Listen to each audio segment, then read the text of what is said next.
Hai. Selamat pagi, siang, sore, malam. Kembali lagi bersama saya Ede. Di video kali ini saya akan menceritakan alur film Perempuan Tanah Jahanam yang dirilis pada tahun 2019. Film ini menceritakan seorang perempuan yang bernama Maya yang jatuh bangun hidup di kota tanpa keluarga. Ia hanya memiliki sahabat bernama Dini.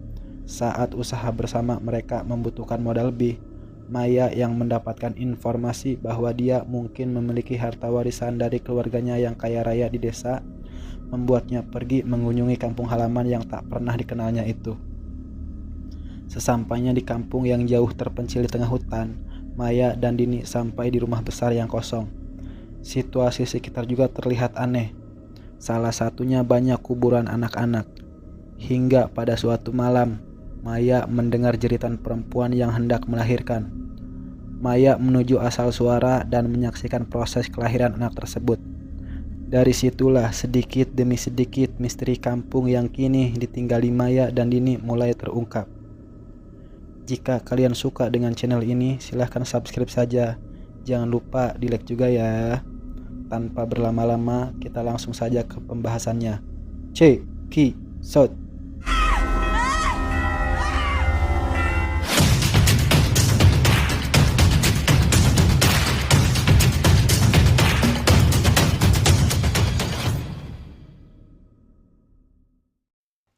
Film dibuka dengan memperlihatkan seorang wanita yang bernama Maya. Ia bertugas sebagai penjaga pintu tol. Pada saat itu, waktu menunjukkan pukul 01:11 waktu setempat, dan Maya sedang berjaga sendirian. Di sana, Maya sedang bekerja sambil teleponan dengan rekan kerjanya sekaligus sahabatnya yang bernama Dini. Kemudian Maya bercerita kalau beberapa hari ini dia sering diperhatikan oleh orang aneh yang menggunakan mobil butut. Orang itu sering mondar-mandir melewati pintu tol yang dijaga Maya. Dia juga terlihat seperti akan membunuh Maya.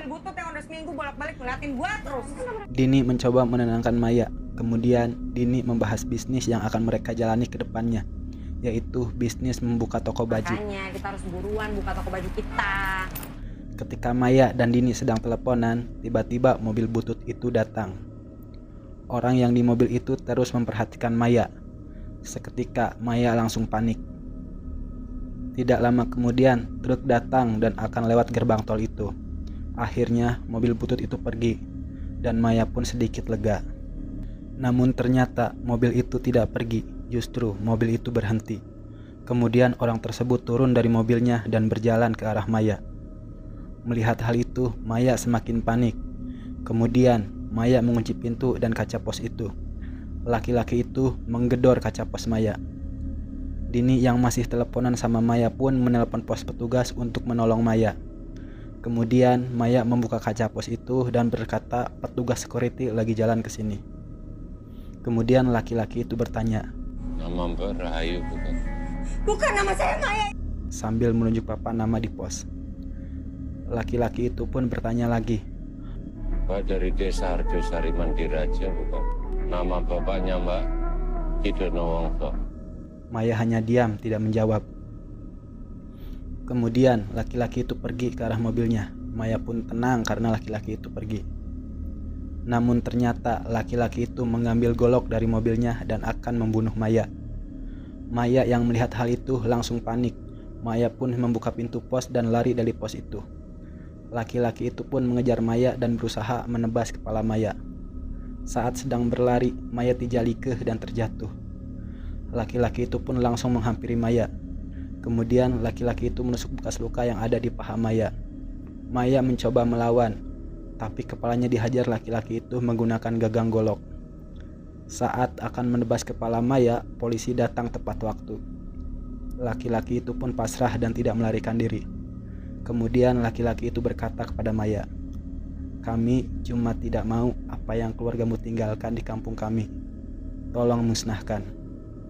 Saat akan membunuh Maya, laki-laki itu langsung ditembak mati oleh polisi. Dan film pun baru dimulai. Kemudian scene beralih ke beberapa waktu setelah kejadian itu. Maya dan Dini sudah tidak bekerja lagi sebagai penjaga pintu tol. terlihat Maya sedang menawarkan dagangannya di pasar. Maya dan Dini kini merintis usaha toko baju di pasar. Usaha yang mereka baru rintis itu ternyata tidak begitu banyak peminatnya. Gue aja nggak mau pakai ginian dan pakai kresek atau. Saat di toilet, Maya dan Dini melihat foto Maya yang masih kecil bersama keluarganya. Saat foto itu dibalik, ternyata nama asli Maya adalah Rahayu dan nama orang tuanya adalah Ki Dono Wongso dan Nyai Sinta. Maya pun teringat omongan laki-laki yang di pintu tol waktu itu. Maya pun berencana akan pergi ke desa Harjosari dan berniat akan menjual harta warisannya untuk kehidupannya yang lebih baik. Mendengar hal itu, Dini pun akan ikut Maya ke desa itu. Ngapain lo kesini nih toilet perempuan, Jeng? Diam lah. Saat Maya sedang ngising, Maya heran bekas lukanya yang di paha mengeluarkan darah. Kemudian Maya menemukan gulungan kertas kecil di dalam lukanya. Maya pun membuka gulungan kertas itu. Saat dilihat, ternyata kertas itu bertuliskan Jawa kuno. Karena Maya tidak mengerti tulisan itu, Maya pun memotonya.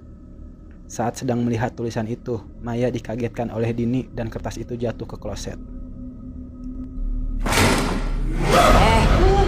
Singkat cerita, Maya dan Dini pun pergi ke desa itu. Di dalam bus, Maya dan Dini sedang mengobrol. Saat Dini pergi ke toilet, Maya bertemu dengan seseorang yang mengaku sebagai dosen bahasa Rusia. Selain bahasa Rusia, ia menguasai berbagai bahasa termasuk bahasa Jawa. Maya pun mencoba menanyakan arti tulisan itu. Dosen itu mengatakan kalau itu tulisan Jawa kuno dan tulisan itu adalah mantra untuk menangkal gangguan dari makhluk gaib. Hanya saja mantra itu ditulis oleh orang yang jahat. Dini pun kembali dari toilet. Maya yang sedang duduk dan melihat keluar jendela, Maya melihat 3 anak perempuan sedang berdiri di pinggir jalan. Singkat waktu, mereka berdua akhirnya sampai di Jawa. Kemudian mereka naik delman untuk sampai ke desa Harjosari. Untuk sampai ke desa itu, mereka harus melewati hutan dan jalan yang sangat... Sesampainya di desa, mereka melihat rumah yang besar. Rumah itu persis seperti yang ada di foto Maya. Kemudian mereka berdua turun di depan rumah Ki Saptadi. Ki Saptadi merupakan dalang wayang kulit terkenal di desa itu. Kalau Mbak perlu dijemput, tinggal kontak saya. Mereka berdua kemudian didatangi nenek-nenek yang keluar dari rumah itu. Nenek itu adalah Nyi Misni yang merupakan ibu dari Ki Saptadi. Maya dan Dini mengaku sebagai mahasiswa yang akan membahas tentang wayang untuk kuliah mereka. Mereka pun mengatakan ingin bertemu Ki Saptadi. Kemudian nenek itu menyuruh mereka datang lagi besok, karena Ki Saptadi sedang tidak ada di rumah dan pulangnya malam. Besok pagi saja kembali lagi. Kemudian Maya dan Dini bergegas pergi menuju rumah yang besar tadi. Mereka pun masuk rumah itu. Mereka melihat-lihat keadaan rumah itu. Kemudian Maya menemukan foto-foto lama milik keluarganya. Tapi Maya heran karena tidak ada satupun foto dia di situ. Yang nggak ada satupun foto gue waktu kecil. Tidak lama kemudian terdengar orang-orang lewat sedang menggiring keranda. Rupanya ada yang meninggal di desa itu. Maya dan Dini pun keluar dan pergi ke pemakaman. Di sana mereka mencari makam orang tuanya Maya. Maya pun langsung berdoa di makam orang tuanya. Saat keluar TPU, Maya melihat plang TPU itu menutupi tulisan tanah wakaf Ki Dono Wongso. Saat mereka akan pergi, mereka melihat orang-orang yang sedang memperhatikan mereka dengan aneh. Malam pun tiba. Saat mereka sedang tidur, Maya terbangun karena mendengar suara aneh. Maya mengecek sumber suara itu dan dia melihat anak kecil berada di luar jendela. Kemudian Maya keluar dan mengeceknya. Sementara itu ada warga desa yang akan melahirkan. Saat bayi itu lahir, Ki Saptadi langsung mengambil bayi itu dan membunuhnya. Keesokan harinya, Maya dan Dini kembali melihat ada yang meninggal lagi. Maya dan Dini pun melihat pemakaman itu dari jauh. Kemudian Ki Saptadi melihat mereka. Saat mereka akan pergi, Ki Saptadi memanggil mereka. Akhirnya Ki Saptadi menghampiri mereka. Mereka berdua pun langsung panik. Lalu Ki Saptadi berkata, kalau mau menulis tentang dalang, mereka datang saja ke rumah Ki Saptadi. Kalian bisa ke rumah. Kalau mau Di perjalanan, Dini pun meminta Maya untuk segera balik ke kota. Karena Dini takut dengan warga desa yang aneh. Tapi Maya menolak karena sebentar lagi Maya akan mendapatkan warisan itu. Singkat cerita, Dini pulang ke rumah, sedangkan Maya pergi ke warung untuk membeli makanan. Di warung, Maya bertanya pada penjaga warung tentang rumah itu. Kemudian penjaga warung itu berkata, itu rumah penyakit. Dulu iblis tinggal di situ dan ninggalin penyakit mengerikan.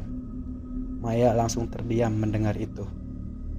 Di rumah, terlihat Dini yang baru selesai mandi didatangi 2 warga desa. Mereka mengatakan kalau Maya dan Dini tidak boleh tinggal di rumah itu karena takut atapnya rapuh. Mereka mengatakan kalau rumah itu sedang menunggu ahli warisnya. Dan Kisap tadi mempunyai surat-surat rumah itu untuk diberikan kepada ahli warisnya. Dini pun bertanya, apakah nama ahli warisnya Rahayu? Mereka berdua heran dan balik bertanya kepada Dini, kok Mbak tahu? Akhirnya Dini mengatakan kalau dirinya adalah Rahayu. Kemudian Dini pun diajak oleh kedua orang itu untuk bertemu Kisap tadi. Dini diajak ke hutan yang jauh dari desa oleh 2 orang itu. Dini mulai curiga dan memutuskan untuk pulang. Tapi Dini dicegat oleh orang itu. Kemudian Dini berlari. Saat sedang berlari, Dini tijalikeh dan kakinya patah. Akhirnya Dini dipukul kepalanya dan langsung pingsan. Saat Dini sadar, Dini sudah berada di suatu tempat di tengah hutan. Dini digantung dengan posisi terbalik. Saat 2 orang itu sedang mempersiapkan pisau, Kisap tadi datang. Dini meminta pertolongan pada Kisap tadi. Tidak lama kemudian, Nyinismi datang dan langsung menggorok leher Dini. Dini dikuliti dan kulitnya akan dijadikan wayang kulit. Sementara itu, Maya yang baru sampai rumah langsung memanggil Dini. Karena tidak ada jawaban, Maya langsung mencari Dini ke setiap sudut rumah. Tapi Dini tetap tidak ada. Akhirnya Maya mendatangi rumah Kisap tadi untuk meminta bantuan mencari Dini. Kisap tadi pun akan membantunya dan menyuruh orang untuk mencari Dini. Maya terus mencari Dini sampai larut malam. Di rumah, saat Maya mencoba menelepon Dini, tiba-tiba Maya melihat anak kecil dan anak kecil itu berkata, Ono sing arep nglairke. Yuk. Maya pun mengikuti anak kecil itu. Di sana Maya mengintip dari luar, melihat warga yang sedang melahirkan. Ketika bayi itu lahir, ternyata bayi itu tidak memiliki kulit. Kisap tadi pun langsung mengambil bayi itu dan membunuhnya. Maya yang melihat hal itu langsung kaget. Saat Maya akan pergi dari tempat itu, ia tidak sengaja menginjak sesuatu yang mengeluarkan suara. Hampir saja ia ketahuan. Untungnya Maya ditolong oleh Ratih. Apa gini? Mau mampir. Kemudian Maya diajak ke rumah Ratih untuk bersembunyi karena Maya tidak aman di desa itu. Di rumah Ratih bercerita tentang desa itu. Ratih mengatakan kalau desa ini terkena kutukan. Lalu Ratih bercerita kalau dulu ada kepala desa yang kaya raya di desa ini. Nyimisni adalah salah satu pembantu di sana. Laki-laki itu memiliki anak yang bernama Kidono Wongso. Kidono Wongso merupakan dalang wayang kulit terkenal di desa itu. Kemudian Kidono Wongso menikah dengan Nyai Sinta. 5 tahun kemudian mereka dikaruniai anak. Setelah bayinya lahir, warga tidak pernah ada yang melihat bayinya karena bayinya terlahir tanpa kulit. Tidak lama setelah itu, 3 anak perempuan yang berumur 5 tahun hilang di desa ini. Tidak ada yang berhasil. Tidak lama setelah itu, untuk pertama kalinya warga melihat anak Kidono Wongso. Anak itu cantik dan sehat, dan nama anak itu adalah Rahayu. Warga curiga kepada Kidono Wongso bahwa dia adalah dalang dari hilangnya 3 anak perempuan itu. Tapi tidak ada yang pernah berani. Sampai kejadian malam itu, Kisap tadi mengatakan kalau Kidono Wongso jadi gila karena punya perjanjian dengan iblis. Dia membunuh semua anggotanya termasuk Nyai Sinta. Kemudian dia membunuh dirinya sendiri. Dan salah satu pembantu Kidono Wongso membawa Rahayu ke kota. Sejak hari itu, desa itu terkutuk. Bayi yang lahir selalu tidak mempunyai kulit dan harus dibunuh. Kisap tadi pun berkata kalau ingin kutukan itu hilang, maka anak pertama dari kutukan itu harus dikuliti dan dijadikan wayang. Sementara itu, Kisap tadi dan warga sedang bingung karena ritual yang mereka lakukan tidak memutus kutukan itu. tiba-tiba Nyi Misni keluar dan berkata bahwa yang mereka bunuh tadi bukan Rahayu. Akhirnya mereka sadar kalau Rahayu yang asli adalah Maya. Mereka pun segera mencari Maya. Kembali ke Ratih dan Maya. Maya melihat foto laki-laki di rumah itu. Dia adalah laki-laki yang akan membunuh Maya di awal film. Dan lelaki itu adalah suaminya Ratih. Ratih pun sedang mengandung anak mereka. Dan ternyata Ratih mengetahui kalau Maya adalah Rahayu. Bunuh kamu itu akan ngilangin. Tidak lama kemudian datanglah 2 orang ke rumah Ratih untuk mencari Maya. Maya pun langsung sembunyi di kolong meja. Saat Maya sedang bersembunyi, Maya mendengar percakapan mereka bahwa Dini sudah dibunuh dan dikuliti. Kemudian kulitnya Dini dijadikan wayang. Maya syok mendengar semua itu. Aku nggak tahu soal temen Kemudian Maya menelpon Kang Delman untuk keluar dari desa ini. Kang Delman pun datang dengan seorang polisi. Saat sedang menunggu Kang Delman, Maya berkata bahwa dia pernah bertemu suaminya Ratih. Maya menambahkan kalau suaminya Ratih sudah mati ditembak polisi saat akan membunuh Maya. Mendengar hal itu, Ratih langsung lemas. Saat Kang Delman tiba, ternyata polisi yang Kang Delman bawa itu adalah asli orang desa ini. Akhirnya Kang Delman mati ditembak polisi itu. Singkat cerita, Maya terus bersembunyi untuk menghindari kejaran warga desa. Di tengah pelarian, Maya bertemu dengan 3 hantu anak-anak itu. Hantu itu memperlihatkan kejadian yang sesungguhnya. Ternyata Ki Saptadi dan Nyai Sinta adalah sepasang kekasih. Kemudian Nyai Sinta terpaksa menikah dengan Ki Donowongso. Nyai Sinta dan Ki Saptadi tetap menjalin hubungan di belakang Ki Donowongso. Nyi Misni yang mengetahui hubungan terlarang mereka dan tidak menyetujuinya. Lalu Nyi Misni mengambil rambut Nyi Sinta dan Ki Saptadi untuk ritual. Nyi Misni pun melakukan ritual. Nyi Misni membakar rambut Ki Saptadi agar lupa dengan Nyai Sinta. Kemudian membakar rambut Nyai Sinta agar anaknya yang belum lahir akan musnah. Kemudian hantu itu memperlihatkan Ki Donowongso yang menculik dan mengkretek abal-abal 3 anak itu. Kemudian dikuliti dan kulitnya dijadikan wayang. Anaknya Ki Donowongso pun akhirnya mempunyai kulit. Tapi 3 sosok hantu itu selalu mengganggu Rahayu. Sampai akhirnya Ki Donowongso menulis jimat untuk Rahayu agar tidak diganggu oleh 3 hantu itu.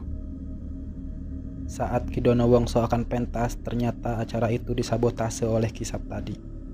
Ki Saptadi menyamar jadi Ki Donowongso dan membunuh semua yang ada di panggung wayang. Nyai Sinta dan Ki Donowongso pun ikut dibunuh malam itu. 3 hantu anak pun memberitahu cara agar desa terlepas dari kutukan, yaitu Maya harus mengambil wayang kulit yang ada di rumah Ki Saptadi dan menguburnya bersama tulang mereka yang ada di bawah rumah Ki Donowongso. Tidak lama kemudian, Ratih datang dan mengajak Maya untuk pergi. Ratih pun membantu Maya untuk melepaskan kutukan di desa itu. Maya dan Ratih pergi ke rumah Ki Saptadi untuk mengambil wayang kulit. Kemudian mereka mengubur wayang kulit itu bersama tulang-tulang yang terkubur di bawah rumah Ki Donowongso. Akhirnya 3 hantu anak itu menghilang, yang menandakan bahwa kutukan itu telah hilang. Tugas Mbak Maya wes rampung. Saat Ratih dan Maya sedang mengobrol, datanglah Nyi Misni ke rumah itu. Nyi Misni menceritakan kalau dia mempunyai hubungan gelap dengan ayahnya Ki Donowongso, dan Ki Saptadi merupakan hasil dari hubungan gelap itu. Kemudian warga berkumpul dan memukul Maya hingga pingsan. Saat Maya sadar, ternyata Maya sudah diikat dan digantung dengan posisi terbalik. Kemudian ia berkata kalau kutukan itu sudah hilang, karena Maya sudah mengubur wayang kulit itu bersama tulang anak-anak yang hilang itu. Kemudian Maya mengatakan yang sebenarnya bahwa Maya adalah anaknya Ki Saptadi dan Nyai Sinta. Dan semua kutukan ini adalah ulah dari Nyai Misni, ibunya Ki Saptadi. Mendengar hal itu, Ki Saptadi pun kaget. Lalu Ki Saptadi menanyakan kebenaran itu pada ibunya dan menyalahkan ibunya sebagai penyebab kutukan itu. Tapi ibunya menyangkal semua itu. Lalu Nyi Misni mendesak Ki Saptadi untuk segera membunuh Maya. Kemudian Nyi Misni mengambil pisau dan akan menggorok lehernya sendiri kalau Ki Saptadi tidak segera membunuh Maya. Atau aku? Saat Ki Saptadi akan membunuh Maya, Ratih datang sambil membawa bayi dan berkata, Bayinya sehat! Karena malu, Nyimisni tetap akan membunuh Maya. Tapi Kisap tadi langsung meraih tangan Nyimisni dan mengarahkan pisau itu ke lehernya sendiri, dan langsung menyayat pisau itu ke lehernya hingga Kisap tadi meninggal. Melihat hal itu, Nyimisni pun langsung menggorok lehernya sendiri dan tewas di tempat. Akhirnya Ratih melepaskan Maya yang tergantung dan menyuruhnya untuk segera pergi dari desa itu. Kemudian Maya pergi meninggalkan desa itu. 1 tahun kemudian, desa itu terlihat lebih baik dari sebelumnya. Di sana terlihat ada warga desa yang sedang hamil. Saat dia ke dapur, dia kaget melihat sosok hantu Nyimisni. Tidak lama kemudian, dia ngagoak. Saat suaminya melihat ke dapur, betapa kagetnya dia melihat perut istrinya sudah rata. Ternyata janin itu dimakan oleh hantu Nyimisni. Dan film pun selesai.